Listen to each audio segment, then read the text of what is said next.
नमस्कार मंडळी, आज आपण संक्रांत विशेष मस्त अशी तिळाची पापडी तयार करणार आहोत। इतकी छान होते ना, खमंग खुसखुशीत अशी तयार होते। करायला पण खूप साधी आणि सोपी आहे। त्याच्यासाठी काय करायचं, एक जाडबुडाची कढई घ्यायची, त्याच्यात तीळ घालून घ्यायचं आणि तीळ चांगलं तळतळेपर्यंत भाजून घ्यायचं।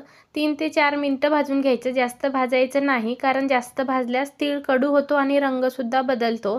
बघा, मस्त अशी 3-4 मिनिटं तीळ चांगली भाजून घेतली, काढून घ्यायचं। 2 चमचा कढईत पाणी घालायचं। 1 वाटी तीळ होती त्याच्यासाठी 1 वाटी साखर घालायचं, किंवा तुम्ही सेम गूळसुद्धा वापरू शकता।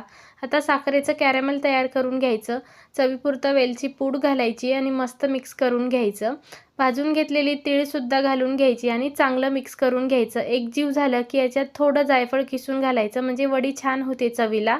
आधीच मी पोळपाट रेडी करून ठेवलं होतं, तूप लावून घ्यायचं आणि मस्त असं लाटून घ्यायचं। लाटण्याला सुद्धा चांगलं तूप लावून घ्यायचं आणि बघा, मस्त अशी खमंग खुसखुशीत तीळ पापडी तयार झालेली आहे। झटपट अशी तयार होते आणि एकदा तयार केली ना तर साधारण 1 महिना आरामात टिकते। तर तुम्ही सुद्धा येत्या संक्रांतीला अशी खमंग खुसखुशीत तिळाची पापडी घरी नक्की ट्राय करून बघा।